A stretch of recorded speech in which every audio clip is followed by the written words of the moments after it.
It's time once again for another edition of Talk to Me. And now, here's Emmy himself, 8-time Emmy Award-winning journalist, Maynard Eaton.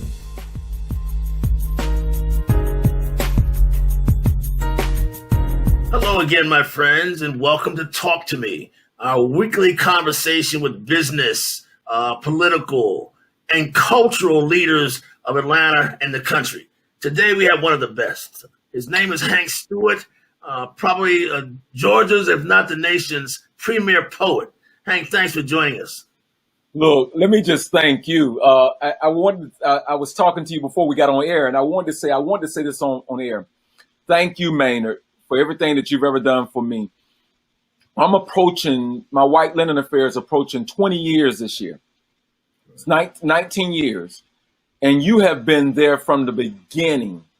You were calling me a poet laureate before anybody else was calling me a poet laureate, before Congressman Hank Johnson made me the poet laureate of his congressional district.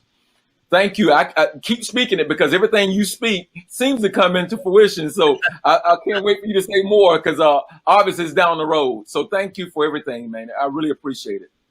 Thank you for your work. I appreciate that. You know, today is July 4th, America's birthday, the birth of American independence. Well, where we are today, Hank, seems like we're in revolt, America's racial reckoning. You have a sense of the landscape. You've been out there. You're an activist. What's your sense of where we are? What's going on now? Oh, man. First of all, I just want to say how proud I am of the young people, Black, white, Asian, Hispanic. I've been out there in the trenches for the last probably 4 or 5 weeks, and I'm seeing a very good, diverse group of young people. So I'm so excited about what they're doing because they're coming together. They're figuring this thing out. I had a friend of mine say to me, he was so proud of these young people. He said, but what we need to teach them, I said, no, we don't need to teach them anything because obviously what they've done in the last 8 weeks, from Ahmaud Arbery to George Floyd to Breonna Taylor and Rashad, Brooks, everybody, they're on point. So I'm really, really optimistic about that. With that being said, I think that these young people are going to hold America to live up to its true meaning, its true creed, like Dr. King said. Well, Hank, you've been very active with the People's Agenda, very close to the late Dr. Joseph Lowery and currently Helen Butler. So things are different today, though, were they not, from Dr. Lowery's era to today? Civil rights still a major factor in what's going on? I think civil rights is still a major fact. Let me back up and say this. I cannot believe we're talking about the late Dr. Joseph Eckers Lowery now. It seems like he's been on the forefront so much, Maynard, and it's just sad to see. Although he did a great job of leaving Reverend Milner and Reverend Motley and Helen Butler as the executive director, because they're now the Georgia Coalition for the People's Agenda is all over the state now. So they have offices. Helen would be a great interview. They have offices in probably 8 different counties, 8 different cities around, Atlanta. Around the state of Georgia. So Atlanta is getting, it's getting stronger and it's very diverse again. There's some very diverse folks. So, but there's gonna always be a need for civil rights, and even if it's just to pull from the historical aspect of what Hosea Williams did, to pull from what, Reverend James Orange, Cameron Madison, Miss Rita Samuels, it was so many people and what they did, that we still need those very tools that they left us with, So, yeah, I think there's going to always be a need for civil rights, if nothing more than use it as a roadmap. Hank, you become a fixture with your poetry and your presentations, your inspirational speaking at SCLC conventions. Hope to see you again later on this year. Well, look, the president and the first leader of the SCLC are just they're salt of the earth, And every time they call, I don't care what I'm doing. As a matter of fact, it always seems to run real close to my White Linen Affair. But when you get a call from the SCLC and just the first family of the SCLC, you got to show up. And I'm there, and hopefully I'll be there this year, even if it's virtual. You mentioned that twice. Tell us about your White Linen Affair, which you say is almost in your 19th year. What is that for? I mean, I know it's a dress-up affair. Folks come clean. But it's for a reason. It's not just a show out and show off party. It's for a purpose, correct? Right. So the White Linen started 19 years ago, and it was basically I had just released a new product, a new CD. You did a great story. I should have pulled the articles out and show it to you, but you did an amazing story about it. I never forget, we were in the atrium of the Atlanta Life building, and you you documented that for me. And when I kicked it off, it was really just about me releasing a new product, Maynard. And 3 years, I didn't know 4 years later, Gwen Mason, who's the co-founder of the Stewart Foundation with me, along with her and a young lady by the name of Allison Hornbuckle, we started the Stewart Foundation. So by that time, we needed some funds. We needed to raise funds for the foundation. The Stewart Foundation is a youth organization, and our whole purpose is to develop the next leaders, the mind, body, and soul. And so we have a year-long program. We're doing some phenomenal things. And so the White Linen now has become our major fundraiser for the Stewart Foundation. I turned it over to the foundation. It's a 501c3. It's a tax-exempt organization. And so we do work from financial wellness to health and wellness. Career Day, we have one of the largest career days in the country. We average anywhere between 150 to 200 speakers that come out for Career Day. We help get jobs for young people. We help feed the homeless, which is major. My favorite scripture, Maynard, used to be Matthew 6:33, but seek ye first the kingdom of God and his righteousness. And now my favorite scripture, because it gives me mission, is Matthews 25:32-46. When Jesus says he's going to separate the sheep from the goat, he says, for I was hungry and you fed me. I was naked and you clothed me. I was without a place to stay and you invited me, and I was sick and you came to sit by me. I was in prison and you visited me. And they said, well, Jesus, when were you? He said, when you've done it to the least of these, you've also done it unto me. And then he said, depart from me, because when I was hungry, you fed me not. I was naked and you didn't clothe me. And when I was in prison, you didn't come and sit by me. And then they said, well, Jesus, when did we see you hungry and naked? And he says, when you've done it to the least of these, you've also done it unto me. So that has become a part of our mission, even with the Stewart Foundation. So we feed the homeless. So in November, we partnered with Antioch or with New Life Missionary Baptist Church, and we fed over 750 families this past year. Gilgal, which is a home for women who are recovering from substance abuse and being homeless. And we do that every year in January around Dr. King's birthday. We partner with A.G. Rose, and we go and our young people go and sit at the feet of the seniors, the elder, and get as much of that wisdom as possible. There's a quote that says, when an elder dies, a library just burned down. When an elder dies, a library just burned down. We try to make sure that we put our young people at the feet of our seniors and our wisdom. So whenever that library burns down, we've gotten the books out of it. We also have a Black History program in February. This past February, we took 2 busloads down to Montgomery for the Lynching and Memorial Museum.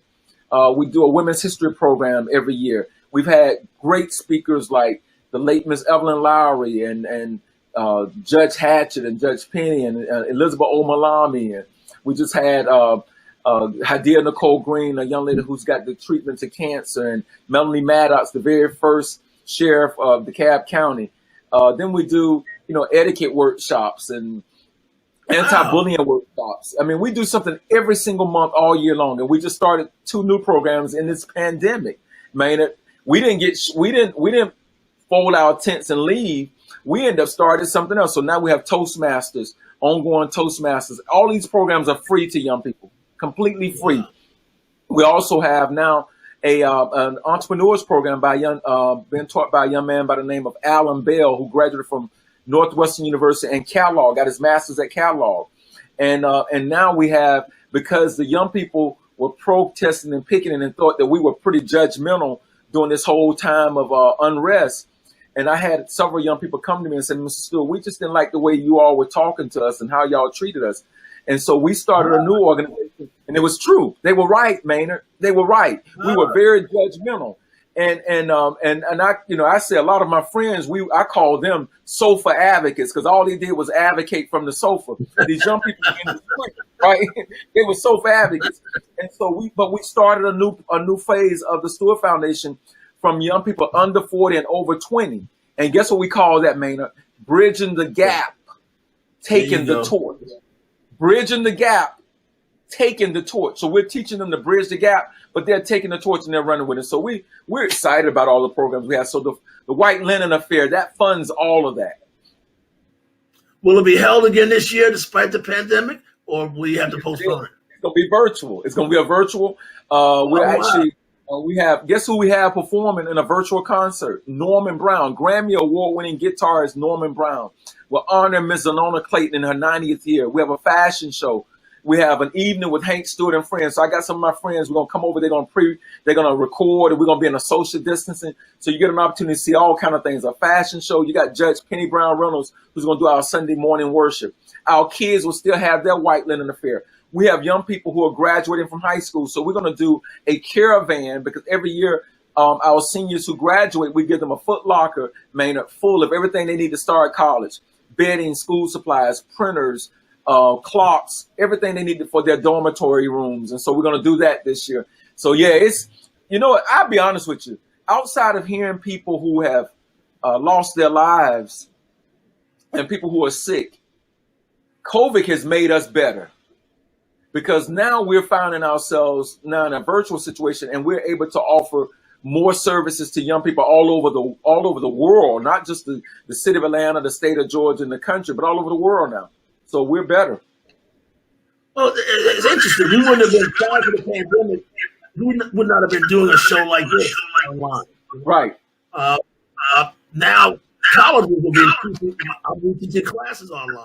So it is a whole different world now, is it not?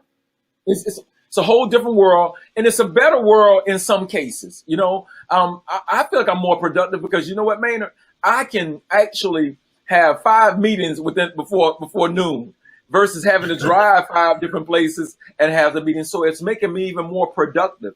But it made me do some things that I didn't think I could do, Maynard. I'm home. I'm learning to cook. You know, I'm cooking all kind of things now that I've never cooked before. I've had awards. I don't have 8 Emmys. I got 1. You know, I got a whole lot of certificates. And so what it's forcing me to do now is even I started hanging things that I never hung before. You know, I started fixing my house up, and I started cleaning out closets and getting rid of clutter. So it really made me better. It really did. Has it made your writing, your poetry better? Have you taken time to hone your craft? If so, we'd love to hear one of your works. I've been writing more. I'm working next year, believe it or not, Maynard. You were there for years, but next year it will be my 30th year as a poet. So I'm actually putting together a piece now, a whole book it's called 30 Years in Counting, and it's 30 Years of Chocolate. And so that's going to be the new book in next year. But one of the pieces that I wrote that's going in that book is called 1619, Maynard. And 1619 is because we're getting ready. We're actually celebrating, or commemorating, I should say, the 400th year being brought from Africa to America. So this piece is simply entitled 1619. 1776. That year had nothing to do with me. Now, some people celebrated, but my ancestors didn't come over here on a business trip or on vacation, waving from the deck of the ship, drinking champagne or sipping tea. There were no welcome committees or homeowners associations to help us get acclimated to the neighborhood. No one dropping off a pie, offering a cup of sugar. No one saying, if you need to borrow some money, just ask. It's all good. There were no classes to help translate the language. There were no directional signs written in our native tongue. Just a shotgun if we tried to run in those trees. Those trees, they served as a horrible reminder from which we were hung. 1776? For some of us, that's not where it all began. To be stripped of everything and to be told for taxation and apportionment you're only 3/5 of a man. Denied the opportunity to learn, beaten if caught trying to write or read. What did Dred Scott say? No rights in which a white man was bound to respect. That was their creed. 1776? It started long before that for some of us. Long before having to guess how many jelly beans in a jar, bubbles in a bar of soap, not being able to sit on the front of a bus. It started long before not being able to register and vote. It started in 1619. Simply put, stolen and put on a boat. We were stacked like corns on that ship, given minimum to eat, no clothing. Can you imagine that horrific ride over? I'm sure our ancestors who survived got very little, if any, sleep. We were taken from our native land.